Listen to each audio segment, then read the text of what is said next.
capítulo 5, versículos 9 al 18.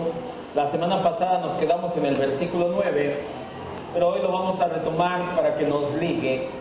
Todavía no terminamos la historia del pobre hombre, su condición patética, 38 años enfermo, Jesús lo sana, pero ahora vamos a ver la reacción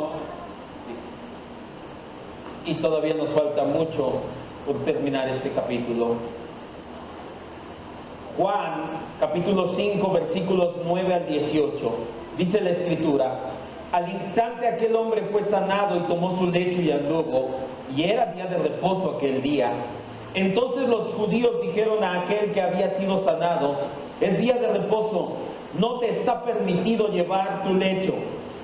El hombre que había sido sanado le respondió: el que me sanó, él mismo me dijo, toma tu lecho y anda. Entonces le preguntaron: ¿quién fue que te dijo, toma tu lecho y anda?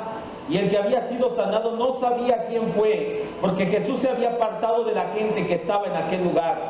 Después le halló Jesús en el templo y le dijo: mira, has sido sanado, no peques más, para que no te venga alguna cosa peor. El hombre se fue y dio aviso a los judíos que Jesús era el que lo había sanado. Y por esta causa los judíos perseguían a Jesús y procuraban matarle, porque se hacía estas cosas en el día de reposo. Jesús le respondió: mi Padre hasta ahora trabaja y yo trabajo. Por eso los judíos aún más procuraban matarle, porque no solo quebrantaba el día de reposo, sino que también decía que Dios era su propio Padre y se hacía igual a Dios. Vamos a orar. Cierre sus ojos, por favor.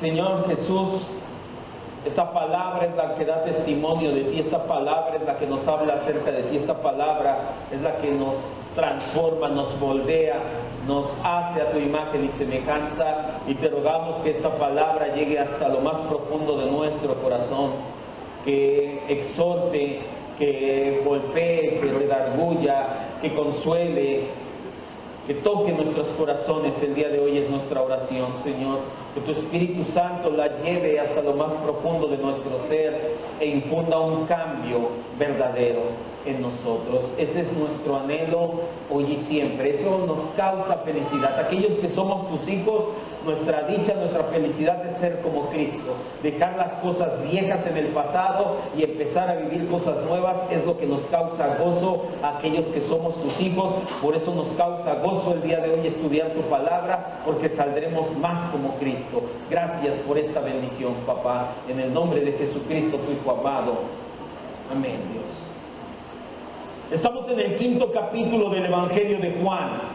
Nuevamente encontramos un relato exclusivo, por lo cual no lo vemos en ninguno de los otros 3 evangelios.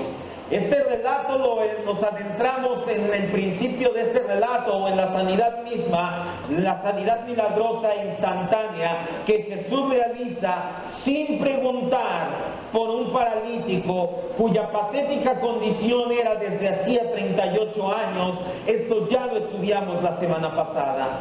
Lo siguiente que nos narra el apóstol Juan es la reacción que se da en torno a la sanidad. Jesús llega al estanque de Betsaida, en el pórtico de las ovejas, donde pasaban a ser lavadas las ovejas que iban a ser sacrificadas. Ve a una multitud de enfermos, y ellos saben, por añadidura al texto, porque no es un texto original, se añadió unos años después para complementar el versículo 7, que de vez en vez bajaba un ángel, movía las aguas.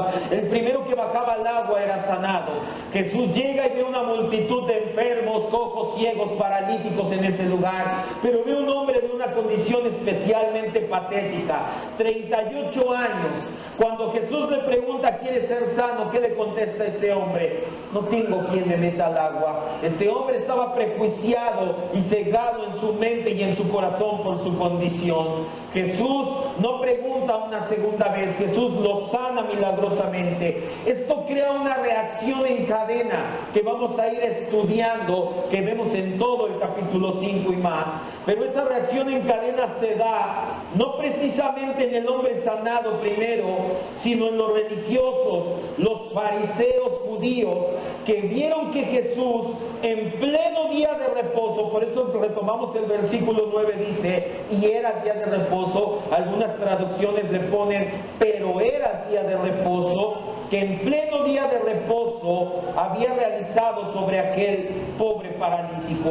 Para entender el escándalo provocado por esta sanidad en día de reposo, porque algunos dirán que tiene, yo voy a las carnitas los domingos, no me pasa nada, o que tiene en día de reposo, yo hago cosas y no pasa nada. Pero para entenderlo tenemos que meternos en el significado que tenían los fariseos del Shabbat, sábado o día de reposo, porque para ellos es el Shabbat, comienza el viernes a las 6 de la tarde y termina el sábado a las 6 de la tarde. Ese es el Shabbat de los judíos.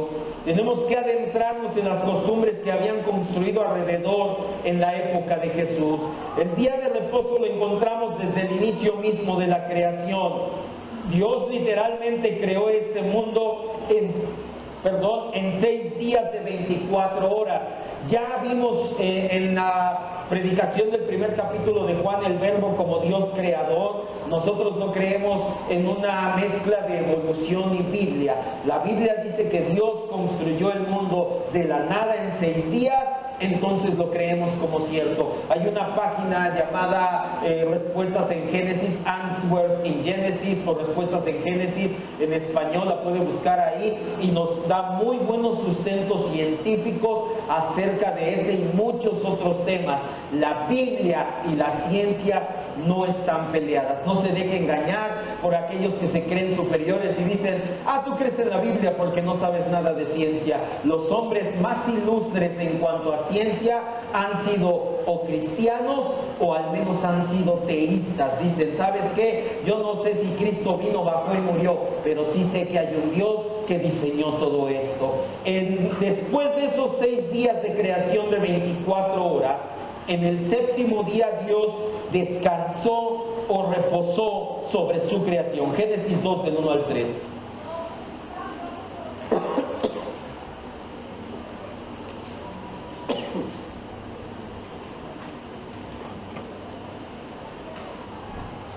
Génesis 2 del 1 al 3.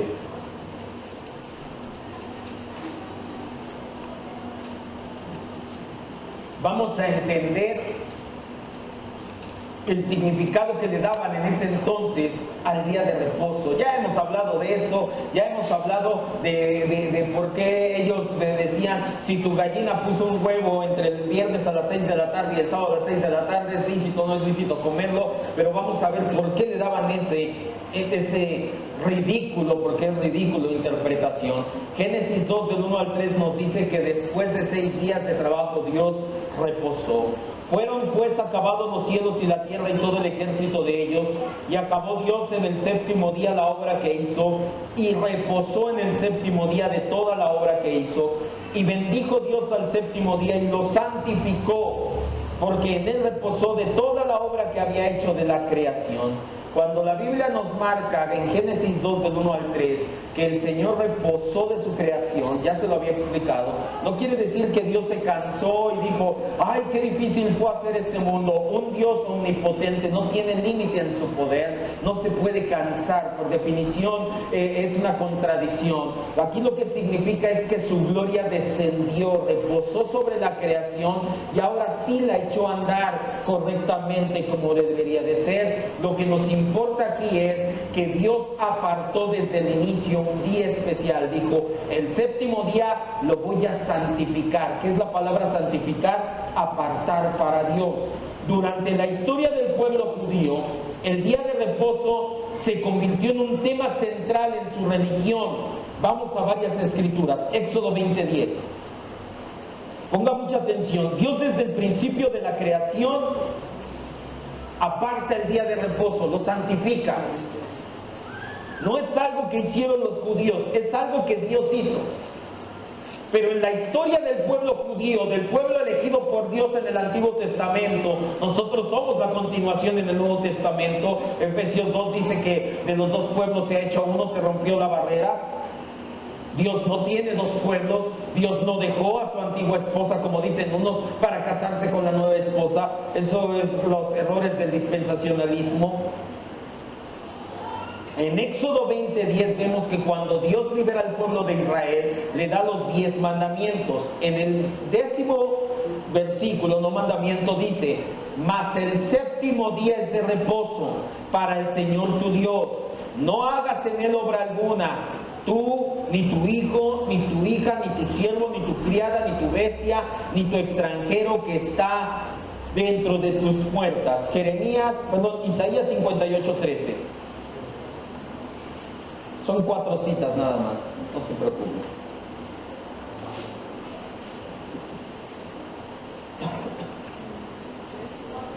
Isaías 58:13.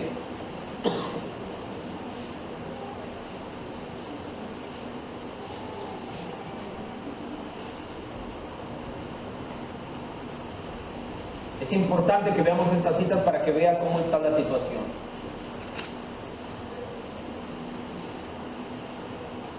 El profeta Isaías habla acerca del ayuno. Él va y exhorta al pueblo de Israel y les dice: oigan, ¿qué onda con ustedes con su ayuno? Su ayuno se pone muy, ay, no estoy comiendo, y se ponen, te mudan su rostro y se hacen los espirituales, pero siguen siendo la misma basura en la sociedad. El ayuno que yo escogí, les dice Isaías, no es más bien que perdones a tu amigo, a tu prójimo, que ya no le cobres intereses. Y en el versículo 13 todavía le añade más Isaías y dice que si te retrajeres del día de reposo tu pie de hacer tu voluntad en mi día santo, y lo llamares delicia, santo, glorioso del Señor, lo veneraras, no andando en tus propios caminos, ni buscando tu voluntad, ni hablando tus propias palabras. El profeta Isaías le dice al pueblo de Israel: oye Israel, Dios te apartó un día, no para que hagas lo que tú quieras, sino para que te deleites en él. Jeremías 17.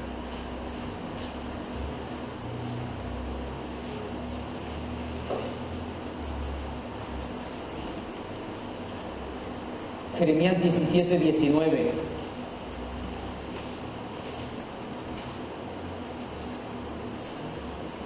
Así me ha dicho el Señor: ve y ponte a la puerta de los hijos del pueblo por la cual entran y salen los reyes de Judá, y ponte en todas las puertas de Jerusalén y diles: oigan la palabra del Señor, reyes de Judá y todo Judá, y todos los moradores de Jerusalén que entran por estas puertas.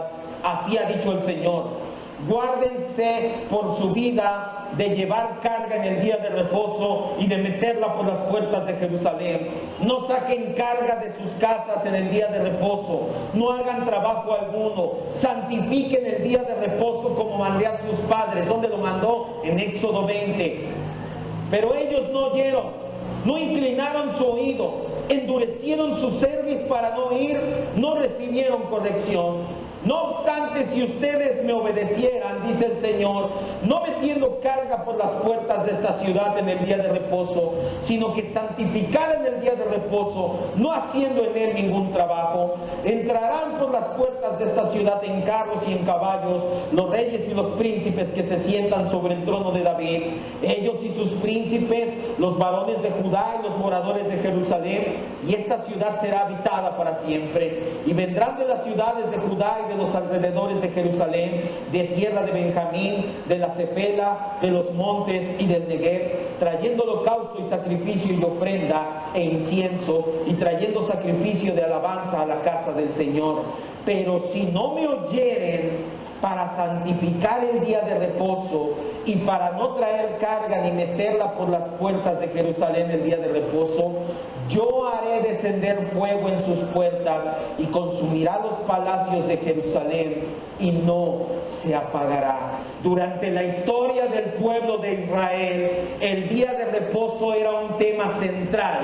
Desde que Dios instituye en Génesis, después por boca de Moisés les da el mandamiento, por boca de los profetas, después de que ellos olvidan el mandamiento, los exhorta una y otra vez.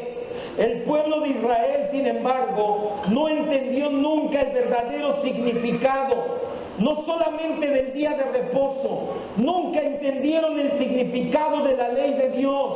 y su incompetencia natural, en su incompetencia natural se rebelaron contra Dios muchas veces y de distintas maneras. Esta es una de las causas que el Señor los mandó como esclavos a Babilonia. La experiencia que tuvieron como esclavos los marcó profundamente en su pensamiento a los rabinos y a los intérpretes de la ley y a todo el pueblo judío por consecuencia. Se comenzó a fomentar una interpretación sumamente estricta de descansar en sábado, y esto fue desembocando hasta hacer una pesada carga difícil de llevar. Quiero que me vea para que entienda lo que le acabo de decir. Dios instituye el día de reposo. Primero Israel no le hizo nada de caso, no lo peló, dijo, día de reposo, sí, pero ¿qué crees? Yo tengo negocios y este día voy a ir a vender mi terreno y este día yo voy a cargar mi carreta porque tengo que llevar mi mercancía. Primero Israel no le hizo nada de caso al día de reposo. Pasa algo, Dios los lleva cautivos a Babilonia entre este y muchos otros pecados que cometieron. Cuando llegan del cautiverio de Babilonia, ahora se van al otro extremo, por eso me pasé de lado a lado. Ahora se van al otro extremo, ahora dicen, ¿sabes por qué nos mandó el Señor a Babilonia? Porque hacíamos cosas el día de reposo, ya no hagas nada.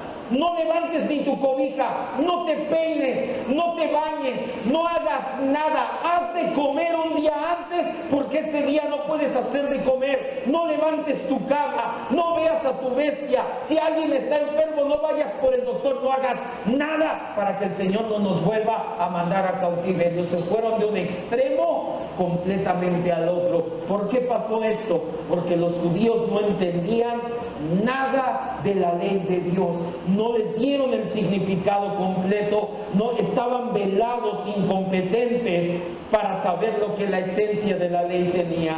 Jesús sanó milagrosamente al pobre hombre paralítico en un día de reposo. Por esta causa se desató la controversia, porque al perder el sentido de la ley le habían añadido ridículas cargas. En lugar de considerarlo como un día consagrado, especial para el Señor y decir, ¿sabes qué? El día de reposo es para que nosotros santifiquemos a nuestro Dios, oremos a Dios, agradezcamos su salvación, agradezcamos lo que hizo por nosotros, me voy a bañar para poder orar. Ahora ellos le habían añadido ridículas cargas a esa ley del día de reposo en lugar de la esencia que tenía. Para los religiosos el sábado significaba pereza, desidia, hasta indiferencia, y aún así era una carga pesada que decían, ay, viene el sábado, ay, no tengo que hacer nada, qué pesado. Se volvió una pesada carga guardar el sábado. Para Jesús el día de reposo era trabajo, ayuda, actividad, y para él era el verdadero descanso, pues el día de reposo, la esencia del día de reposo es hacer la voluntad de Dios. Lo que los fariseos no entendían, y aún muchos cristianos en la actualidad ignoran, es que la ley no nos la dio Dios ni a ellos ni a nosotros para cumplirla. No podemos cumplir la ley de Dios, estamos incapacitados para hacerlo. Cada vez que vemos una regla, por naturaleza nos vamos a inclinar a romperla. Le pasó a Adán, una sola ley, una sola regla, un solo mandamiento, no comas ese árbol. ¿Y qué hizo Adán? Rompió la regla, y eso ya lo hemos entendido muchas veces nosotros. No podemos cumplir la ley de Dios y no podemos cumplir la ley de Cristo. ¿Se acuerdan que esto ya lo vimos antes? La ley de Dios es no adulterarás, pero la ley de Cristo subió la vara y dijo, no voltees ni a ver a una mujer para codiciarla, porque ya adulteraste en el corazón. La ley de Dios pasa por aquí, la ley de Cristo eso es cierto, en la vara ves muchísimo más arriba. No podemos nosotros cumplir la ley de Dios ni la ley de Cristo. Nuestra naturaleza de pecado nos hace imposible lograrlo. En la actualidad, por eso le digo esto, se liga con esto que le voy a decir, hay muchas iglesias, tenga cuidado, que creen que son de sana doctrina porque predican profundamente contra el pecado, lo cual no es malo en sí mismo, pero toman los mandamientos de Dios uno y otro y otro y otro y otro, y lo que hacen es poner carga en la gente. Me ha hablado gente y me ha dicho que si puedo recibir gente a predicar aquí, que están en la sana doctrina. ¿Cómo sabes que están en la sana doctrina? Porque ellos están en contra del pecado a todo lo que dan. Ellos únicamente promueven un legalismo. Únicamente imponen cargas en los fieles, como usar falda. ¿Sabes que hay gente que cree que la sana doctrina es que las mujeres traigan falda hasta los tobillos a la iglesia? Si eso fuera, no estamos en sana doctrina, pero eso es algo externo. Ahora, eso no significa que vamos a venir todos descubiertos, enseñando todo. Ya lo vimos hace tiempo en el atavío del esclavo. No, Dios, Jesucristo nos dice que no miremos a la mujer para adulterarla, pero también hay responsabilidad de parte de ustedes, amadas hermanas, de vestirse decorosamente. Y se acuerdan que lo vimos, el atavío, lo que Dios manda cubrirnos es del cuello a abajo de las rodillas, porque lo que está en este pedazo de nuestro cuerpo, en este lapso de nuestro cuerpo, es lo que llama la atención lujuriosamente. O quien, seamos sinceros, ve los dedos de los pies de una mujer y dice, ¡ay! O ves las orejas y dices,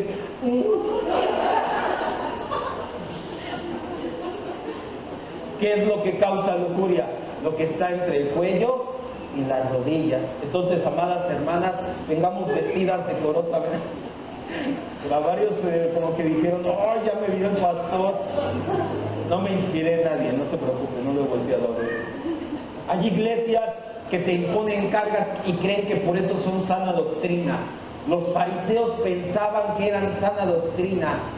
Vamos a llamarlo así en ese entonces. Estamos haciendo la ley de Dios porque nuestros padres hacían todo el sábado. Nosotros no vamos a hacer nada, mira, ni bañarme, para que vean que estoy en la sana doctrina. Se fueron de un extremo a otro y en la actualidad hay iglesias que te imponen cargas y creen que son sana doctrina, que la mujer tiene que usar velo. Eso es sana doctrina. O que lo separan, de este lado hombres, de este lado mujeres, y aquí en medio ¿quién quedaría? No, ¿verdad? No creen en eso tampoco. Hombres, mujeres y casados aquí en la parte del medio, ahí sí. Los separan. Hay iglesias que separan a sus fieles, ¿sí sabía? Que no se pueden centrar hombres con mujeres a menos que estén casados, y algunas, aunque estén casados, te dicen, no, somos sana doctrina, tú no te puedes sentar juntos, y ponen hombres y mujeres cada quien por separado, y creen que eso es la sana doctrina, imponer cargas. Tal vez no sean iglesias apóstatas al nivel de las iglesias de Luna, Maldonado, Guito, Romero, pero definitivamente no son sana doctrina. La sana doctrina fluye del Evangelio, el Evangelio fluye de la gracia, y la gracia está solamente en Jesucristo. No se trata de decirle a las personas, no hagas, si haz, no vengas, haz aquí, hasta allá. Se trata de que las personas pongamos la mirada en Cristo, de ser una iglesia cristocéntrica en todo lo que se hace, en todo lo que se canta, en todo lo que se predica, y entonces ahora sí estamos caminando a la sana doctrina. No nos confundamos. No promuevo la anarquía espiritual, se conoce como antinomianismo, que como al cabo no podemos cumplir la ley, pues haz lo que quieras, hermano, no, de todos modos tú no puedes cumplir la ley. Eso es anarquía espiritual, y hay quienes toman este pretexto y te dicen que ya puedes hacer lo que deseas. Eso es falso. La ley no fue hecha para que la cumpliéramos. La ley fue dada para mostrar nuestra realidad espiritual. ¿Sabe para qué Dios le dio la ley a los judíos y a nosotros? Para que nos viéramos miserables, ciegos, pobres, desventurados y desnudos espirituales como somos, para que cuando leas en tu Biblia y veas que tú ni siquiera tienes permitido voltear a ver a una mujer para codiciarla en tu corazón, y cuando pase y codicies en tu corazón digas, Señor, no lo pude cumplir, no pude hacer tu ley nuevamente. En ese momento te das cuenta de tu miseria y estás preparado para ir a los pies de Cristo y decirle, yo no pude, Señor, hazlo tú a través de mi vida. Para eso fue dada la ley, para que viéramos nuestra miseria. Una vez que te das cuenta de tu miseria, corres a los brazos de Cristo, ruegas por su gracia, y en ese momento es que la sublime gracia del Señor te hace salvo y te hace santo delante de Dios. Por la ceguera espiritual, los judíos le reclamaban al hombre recién sanado. Versículo 10, Juan 5:10. Todo esto fue necesario para que entendamos lo que viene. Pero no se preocupe, ya va a ser rápido lo que sigue. No nos vamos más tarde de las 6 de la tarde, no se preocupe. Aquí tenemos tiempo, ¿verdad? ¿Es el día del Señor? ¿O no? Amén. No es cierto. Máximo 5:30. Versículo 10. Juan 5:10. Guarden en mente lo que acabamos de entender acerca de la ley de Dios y del día de reposo. Entonces los judíos, ya entendemos todo lo que traían detrás, de que habían dejado la esencia de la ley, no la entendían, no sabían que era para que no cumplirla, sino para ir a Dios, a Cristo, y fueron y le dijeron a aquel que había sido sanado: oye, es día de reposo, no te es lícito, no te es permitido llevar tu lecho, tu cobija, tu camilla. En lugar de alegrarse, en lugar de glorificar a Dios por el milagro hecho, de llegar y decirle: oye, ¿no eras el que estaba 38 años? ¿Verdad que sí? A ver, ¿quién? Sí, lleva, gloria a Dios, ¿quién te sanó? ¿Cómo fue que sucedió? Porque esto solamente Dios lo puede hacer. Que empezaron con sus prejuicios religiosos, salieron a flote y empezaron a juzgar sin un fundamento. La respuesta en el versículo 11 del hombre sanado no pudo haber sido más adecuada. Dice, el hombre sanado le respondió, ojo, el que me sanó, no les dice el que me dijo que tomara mi lecho, el que me sanó, él mismo me dijo: toma tu camilla y anda. Su razonamiento de este hombre era así. Quiero que me vea y ponga atención. ¿Saben qué? Hubo un hombre con tanto poder que después de 38 años hizo que moviera mis piernas. Ese mismo hombre, si tuvo tanto poder, tiene la autoridad de decirme qué hacer, y él me dijo: toma tu camilla y vete de aquí. Eso es lo que les estaba diciendo este hombre. El que me sanó, él fue el que me dijo: toma tu lecho y anda. La respuesta de ellos ante este razonamiento del hombre sanado nos deja ver lo que muchas veces también hay en nuestro corazón. Versículo 12. Entonces le preguntaron, ojo, ¿quién es el que dijo: toma tu lecho y anda? Ellos, fíjense, ¿ha visto esa película de Matrix? ¿Sí la han visto o ya soy muy viejito? ¿Sí? ¿Sí ha visto cómo traen sus gabardinas y cómo les disparan y cómo hacen? Ya está ahí, porque ya no soy joven. Azote. Igualito. ¿Vieron el golpe venir, el que me sanó? ¿Por qué? Ponga mucha atención. Ellos esquivaron el golpe. En lugar de preguntar: ¿quién te sanó? ¿Qué les dijo él? El que me sanó. ¿Y ellos qué le preguntan? En lugar de preguntar: ¿quién te sanó? Su pregunta fue: ¿quién te mandó quebrantar la ley? ¿Sí estamos entendiendo? Ellos esquivaron el golpe. Eso no pasa aquí con las prédicas. Aquí todos decimos: Señor, esa palabra es para mí, gracias, moldea mi corazón. Nadie le hace así, ¿verdad? La curación gloriosa de este hombre no les estaba interesando nada. Lo único que les interesaba a los fariseos eran sus excesivos reglamentos humanos. Debido a que se creían celosos en observarlos, llegaron incluso a olvidarse del carácter altamente ridículo de sus observancias. No parecían darse cuenta de que después de todo, lo que el hombre llevaba no era más que una cobija. La camilla o el lecho del que hablan ellos ahí no era para nosotros ni siquiera una colchoneta. Este hombre llevaba una camilla, y ellos en sus excesos no les interesaba que hubiera pasado un milagro maravilloso de Dios. Ellos esquivaron el golpe y dijeron: no quiero ni siquiera que lleves una cobija. ¿Sabe por qué hacían esto? En los versículos que leímos atrás, en los de, no en Éxodo, pero en Isaías y en Jeremías, ¿sabe qué hacía la gente? Cargaba, pero no cargaba su cobija. Cargaban sus animales llenos de mercancía para ir y vender, y lo único que les interesaba era la ganancia monetaria.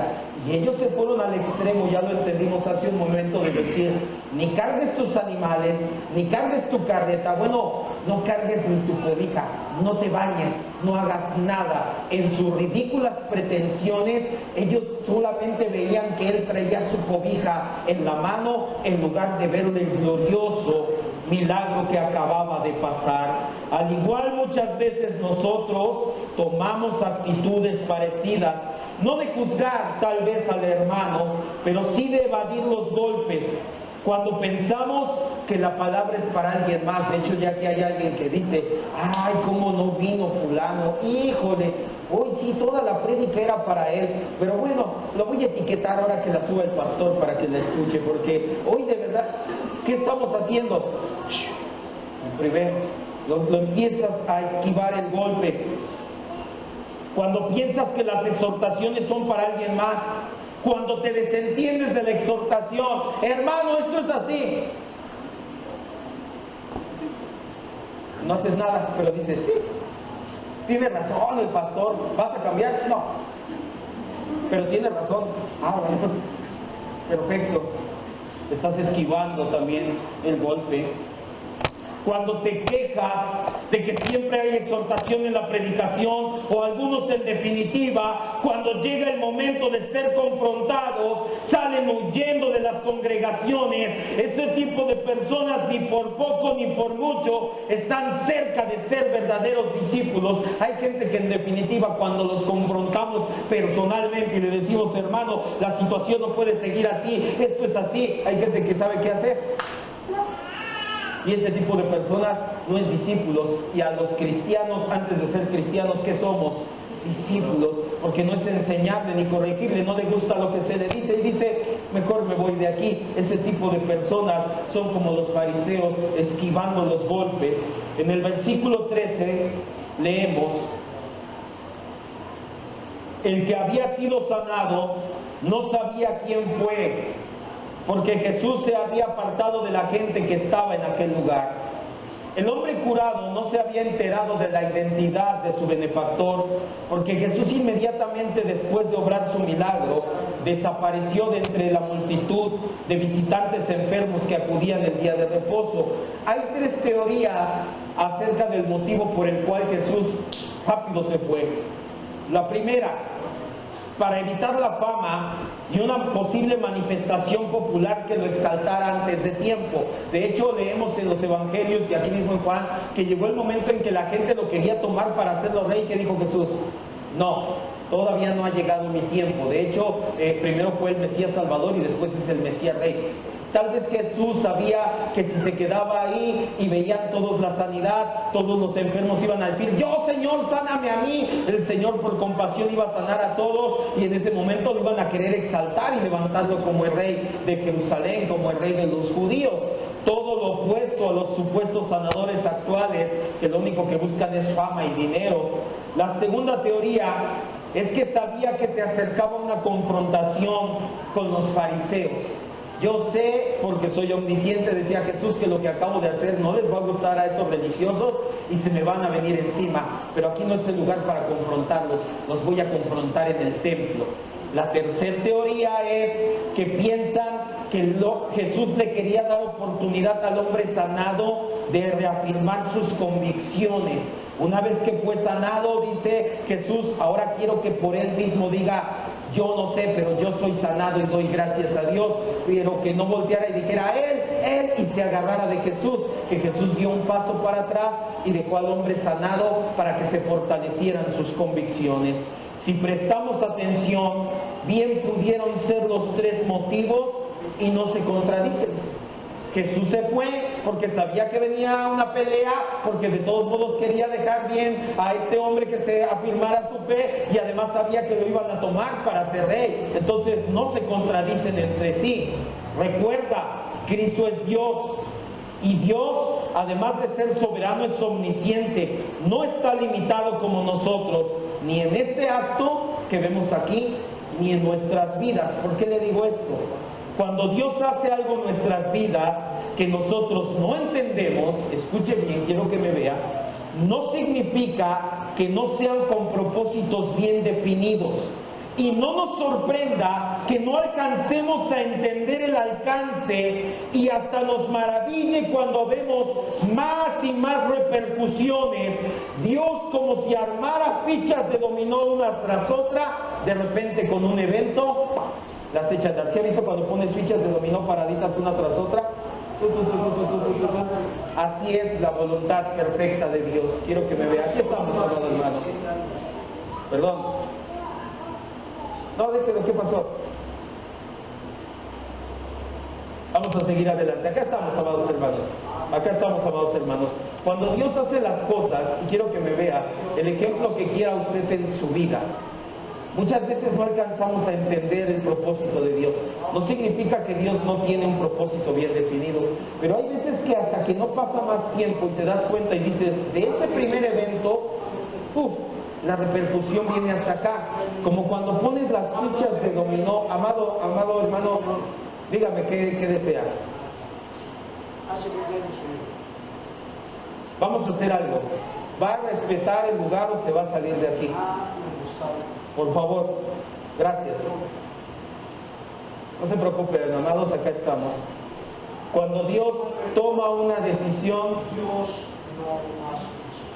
amado, puede, después si quiere platicamos usted y yo al final de la predicación. Platicamos al final de la predicación, no se preocupe. Si alguien me ayuda a que abandone el lugar, por favor, si nos lo ayudan a que abandone el lugar.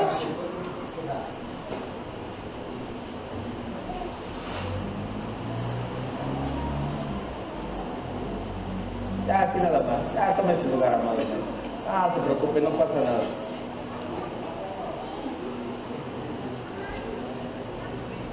Sea cual sea la razón, aquí estamos.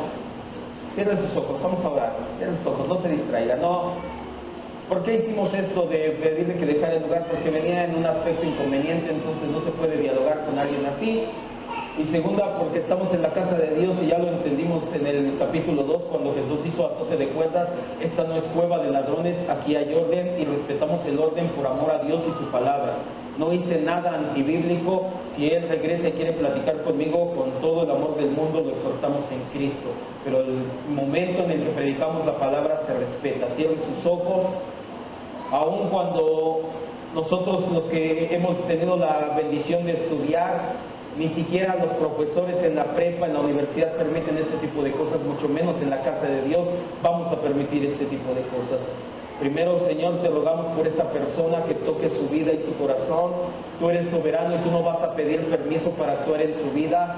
Haz lo que sea necesario para que Él llegue a tus pies, te rogamos. Y en segundo lugar, Señor, te rogamos por este momento en el cual estamos aprendiendo de tu palabra. Ayúdanos a retomar nuevamente la enseñanza, a ver la grandeza de este milagro que tú obraste, contrastado con la religiosidad y el prejuicio religioso de estos fariseos, Señor. Así siga con sus ojos cerrados, amado hermano. Ahorita le indico cuando los abra. Jesús, no sabemos si uno, dos o fueron los tres motivos por los cuales no se quedó con el hombre sanado. De la misma manera pasa en nuestras vidas, se lo repito una vez más. Hay ocasiones en que no entendemos por qué Dios hace algo, pero como si fueran fichas de dominó cayendo, una cosa lleva a la otra y empuja a otra y empuja a otra, y vamos viendo cada vez más la mano de Dios. Yo le voy a decir un testimonio personal y es rapidísimo. Todo empezó cuando perdí mi trabajo hace ya bastantes años, un trabajo en el que me iba muy bien, pero en el que no le podía dedicar el tiempo necesario al Señor. Todo empezó ahí. Y hoy, 12 o 14 años después, no recuerdo, ya tiene muchos años, todavía sigo viendo cual ficha de dominó repercusiones de esa voluntad, de esa determinación que Dios tomó de quitarme el empleo, que era lo máximo para mí en ese entonces. Al igual, muchas veces usted tal vez no entiende lo que Dios está haciendo en su vida, pero Dios tiene propósitos con usted, con su primo, con su vecino, con su amigo, con su hermano, con sus hijos. Tal vez usted es el primer involucrado, pero no le sorprenda que de lo que usted pasó, mucha gente salga, por así decirlo, salpicada del chapuzón que Dios le da en su presencia o en su voluntad. que no entendamos los propósitos perfectos, eternos de Dios, no significa que Dios no tenga el control de las cosas. No importa cuál sea la razón que tuvo Jesús, sigue siendo cierto que aquel hombre no podía determinar quién había sido el que le había dado el gozo. En el versículo 14, ahora sí regrese a Juan 5:14.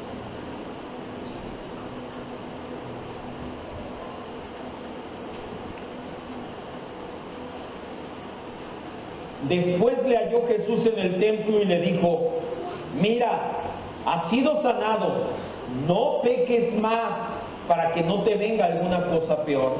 La obra maravillosa de Jesús no había terminado todavía. Dios no es mediocre, Dios no deja nada a medias. La Biblia dice en el libro de Filipenses que el que comenzó la obra buena en nosotros no nos va a dejar hasta terminarla. Dios había sanado, Jesús había sanado su cuerpo, pero la condición espiritual de este hombre todavía estaba pendiente. Jesús se lo encuentra en el templo. Muy seguramente este hombre llevaba su ofrenda de agradecimiento a Dios por la bondad que había recibido. Es ahí donde Jesús lo intercepta, obviamente no por casualidad, para terminar su obra. Jesús primero había sanado su cuerpo, pero ahora iba por su alma. Hay quienes piensan que este hombre había cometido algún pecado especial por lo que le había llegado esta enfermedad. Pero Jesús se refiere solamente a su actual condición espiritual. En el original griego se entiende mejor: no continúes pecando. Ya más adelante, cuando lleguemos a Juan 9, vamos a hablar de este tipo de enseñanzas erróneas de la... ¿cómo se llama? Estas maldiciones generacionales y todo ese tipo de cosas, de que el pecado y todo eso de tus padres sobre los hijos. Ahorita no es el momento. Quiero que entienda algo: no es porque el hombre había cometido un gran pecado en su pasado, por eso Dios lo castigó y estaba pagando. En el original griego Jesús únicamente le dice: ya has sido sanado, no continúes pecando, no vivas como si no conocieras a Dios, como si nunca hubieras sido sanado. Jesús estimulaba a este hombre a tener una correcta relación con Dios. Jesús le estaba diciendo: cambia tu vida, ya que cambió tu cuerpo, ahora cambia tu corazón, para que no te suceda algo peor. ¿Qué cosa peor le podría pasar a una persona que vivió 38 años paralítico? ¿Qué le podría pasar algo peor? ¿Usted cree algo peor que 38 años paralítico? Si hay algo peor. ¿Cuál es? El infierno, la condenación. Es el infierno. ¿Hay algo peor que 38 años de paralítico? Sí. 50 años caminando bien, irme al infierno. Sí, sí hay algo peor. Volver al pecado después de una salvación tan grande de cuerpo y alma ya sería una tremenda ofensa de este hombre y una horrible ingratitud hacia el que compasivamente lo había sanado. Sí hay algo peor, y sería la condenación eterna. En el versículo 15 leemos la gratitud con el que este hombre busca a los judíos para darle aviso. Ya se encontró a Jesús, ahora va con los judíos y les dice: ya vi quién es el que me sanó, vengan. Versículo 15 dice: el hombre se fue y dio aviso a los judíos que Jesús era el que le había sanado. Sabemos que fue con gratitud, porque no les informó y les dijo: ya sé quién me ordenó llevar mi lecho. ¿Qué le preguntaron ellos? ¿Quién te ordenó llevar tu lecho? Y él no fue y les dijo: ya sé quién me ordenó llevar mi lecho. ¿Qué les dijo? Ya sé quién fue el que me ha sanado. Les informó acerca de ese hombre misericordioso. Este hombre paralítico o ex paralítico ignoraba por completo lo mal recibido que sería su testimonio. Al contarles acerca de Jesús, las tinieblas no comprendían la luz que estaba llegando a ellas. También ya vimos de esto en el capítulo 1 y 2. Cuando la atención de las autoridades judías se fija en Jesús, su furor es tan intenso que determinan en sus corazones perseguirlo hasta hacerlo morir. Por esta causa los judíos perseguían a Jesús. El verbo de esta oración hace referencia a una actividad hostil continua, o haciéndose más definida y determinada la hostilidad hasta que no terminó con la muerte de Jesús clavado en la cruz. Versículo 16 dice: y por esta causa los judíos le perseguían. Este es el verbo que le digo. Aquí el verbo perseguir nos habla de una actividad hostil continua. Estaban haciendo lo peor que podían hacer con Jesús y procuraban matarle, y lo lograron, terminaron matándolo en la cruz, porque hacía estas cosas en día de reposo. Jesús no se amedrentó ni se atemorizó. Él los confronta. Versículo 17 dice: Jesús les respondió: mi Padre hasta ahora trabaja y yo trabajo. Jesús hace notar que cuando realizó esa obra de misericordia en día de reposo, había obrado de acuerdo con el ejemplo de su Padre y de acuerdo al mandamiento que Dios había dado. Inteligentemente Jesús estaba poniendo un alto a los fariseos, porque si ellos acusaban a Jesús de violar la ley del sábado, automáticamente estarían acusando a Dios. ¿Por qué Jesús les dice mi Padre? Véame, quiero que me vean. ¿Por qué les dice mi Padre me dijo que hiciera esto? Porque si ellos decían estás violando la ley, ¿qué estaban diciendo? Dios está violando la ley. Por eso es que los fariseos se prendieron de enojo, porque Jesús los confrontaba y les dejaba sin argumentos para debatirle. Ellos que se creían tan santos, tan religiosos, tan conocimiento, no tenían ya nada que debatirle a Jesús. Inteligentemente Jesús les puso un alto. Si ellos acusaban a Jesús de violar el sábado, estarían acusando a Dios de hacer lo mismo. Por eso se encendieron aún más. En el versículo 18, con eso vamos a cerrar lo narrado por el día de hoy. El apóstol Juan termina en el versículo 18, vamos a leerlo. Por esto los judíos aún procuraban más matarle, porque no solo quebrantaba sus tradiciones tontas, sino que también decía que Dios era su Padre, haciéndose igual a Dios. Cierre sus ojos, por favor, y vamos a trabajar.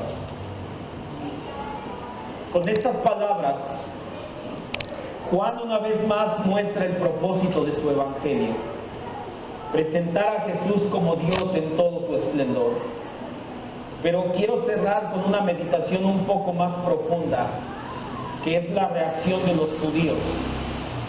Los judíos tuvieron una reacción dura, áspera, una reacción de muerte cuando se confrontaron con Jesús, con sus palabras, con sus actos.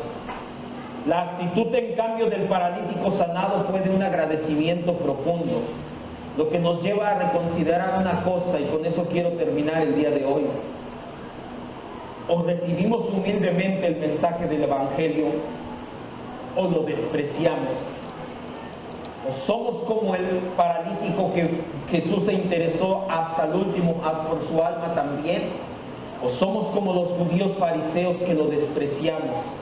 Pero no podemos ser indiferentes ante este mensaje. Escúcheme bien, amado hermano. Ser indiferente, ser apático, ser frío a Jesucristo y al mensaje de salvación es lo peor que usted puede hacer, porque no es ni frío ni caliente. La Biblia dice que a los tibios Dios los vomita de su boca. Ojalá fueras frío, ojalá fueras caliente, ojalá recibieras el mensaje o ojalá definitivamente lo rechazaras, pero no te portes indiferente. Es lo peor que puedes hacer, que te quedes sin hacer nada. Los que desprecian al menos tomaron una decisión y pueden vivir con las consecuencias de esa decisión. Y una vez que ven las consecuencias del desprecio del Evangelio, te aseguro, como yo, que muchas veces desprecié el mensaje del Evangelio, llegué rendido a los pies de Cristo y dije: Señor, no vuelvo a despreciar el mensaje. Pero los que son indiferentes no saben nada acerca de esta situación. Si Dios así lo permite, te puede llevar hasta el arrepentimiento de tu desprecio. No hay nada más peligroso que escuchar el mensaje del Evangelio y ser indiferente a él.